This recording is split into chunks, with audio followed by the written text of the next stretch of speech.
Hey Husker fans, Evan Bland here with Tom Shatel inside Lucas Oil Stadium.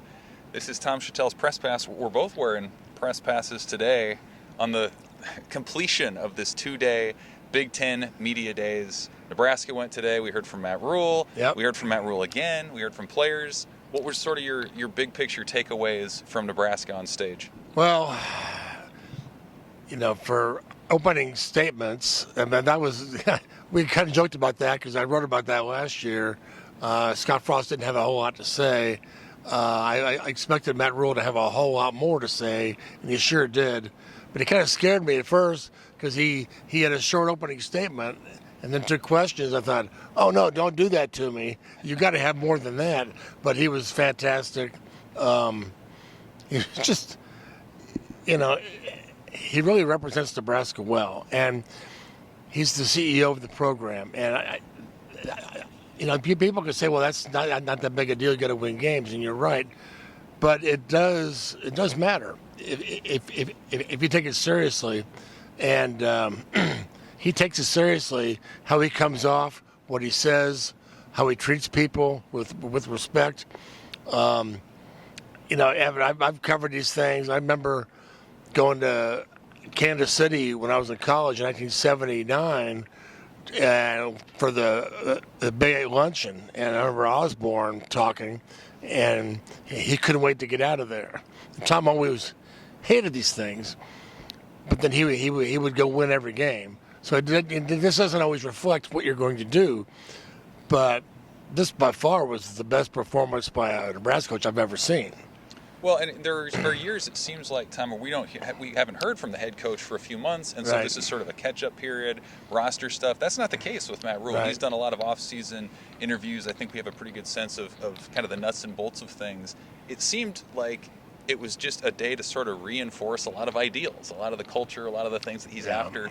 Were there anything that he said just kind of about his philosophy, how he sees things that resonated with you? No, just everything. But I think the fact that, and I love what he said about the expectations this year. He wants to earn back the respect, and I thought that was a great line, a great word. This season is all about that. Nebraska has lost a lot of respect, and they lost it gradually, but they lost a lot of it here last year when Scott acted like he didn't want to be here. And, how you approach your job is everything. And, whether you take yourself, he didn't take himself seriously, but he takes his job very seriously. And as far as leadership and coaching, that matters. So, I really think this was is this sort of a sign that they're going to win? No, not necessarily, but it's a sign that things are on the right track, and attention to detail. That's been missing in this program, and this is another sign that it's back. He repeated a lot of this idea that if you can be trusted with a little, you can be trusted with a lot. Right? Yeah. He wants to coach the youth camps because how much then more will they be paying attention to academics and player development and things like that. And I think this was another example of that, right? Where Yeah. he said he wanted to be the first one inside Lucas Oil Stadium this morning because he just wanted to set that tone. He wants to do something, as he says, at an elite level. Right. And I think it shows up in an event like this where some coaches may just kind of want to get through it and pass it off. It seems like he really engaged and wanted to do it well.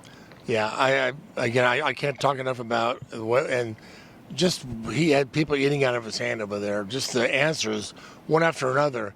I took a question in the overall audience group this morning or earlier today about something that had happened at Nebraska-Wisconsin game a few years ago. And, of course, he wasn't there. The question didn't really make a lot of sense. Yeah. And about Nebraska players kneeling on the field praying after the game and a tragedy that happened at Wisconsin later. And he took it and ran with it, and he turned it into almost an advertisement for Nebraska and the culture of his program and what he expects out of his players, how he wants them to be better people that come back in 10 years and that they say that they were better because they played in Nebraska, and paying attention to, the players, so on and so forth, is not only as players but also as people. So he turned it. He took this question that probably any other coach would have said, "I'm sorry, I don't know what you're talking about. I can't speak to it." He spoke to it, and he took it and then took it another direction. So he's pretty light on his feet. If he's that fast during the game, when they got to adjust to a defense or an offense play or scheme, I think that bodes well.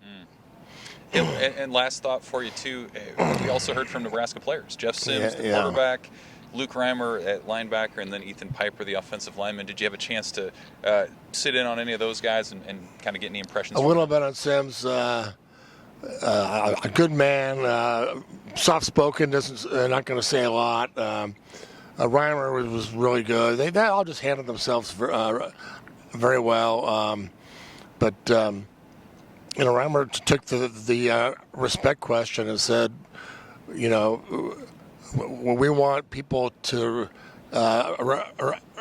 remember when they played us. We want even if we don't win, we still want to leave an impression that they got hit hard and that we were very violent. And so I think that's sort of the tone right now. It's August 1st. I'm coming next week. I'm fan day, first day, Monday. I'm excited. This time of year, we go through July. I get tired. I got to lay around on the couch. But we come here and we get microphones in our hands and we talk to people. And it's college football season, so I'm getting juiced up again. And the thing I would add, too, about Sims is it does seem like he's a lot more comfortable here, even than he was 5 months ago as the Georgia Tech transfer. I mean, he was smiling, he was engaging. It seems like he has the personality of a leader that you want as a quarterback. Yeah, because, it won't be all ups. There'll be some downs. There'll be some tough, it won't be perfect. And this is a team that's going to grow. Offense that will grow. The offensive line will take a while to get into the roles and find out who can play and who can't, and what kind of rotation. Hopefully there'll be a running back and some receivers who can make plays. I think this is an offense that will get better, and so it would help to have a guy like him who's just going to roll with early whatever happens. So, crazy day. Harbaugh was here today. Luke Fickell wasn't wearing socks, and he had on these bright, shiny black dress shoes with no socks. Man, I'd hurt my feet looking at him. But Harbaugh was Harbaugh, and it's here. Yeah. Well, we're going to have a lot more out of it. Omaha.com, the Omaha World-Herald. What Rule said, players said for the next few days, and as Tom alluded to, camp next week. We're going to have a whole bunch of content out of this as well. For Tom, I'm Evan. Thanks for watching Tom Shatel's Press Pass.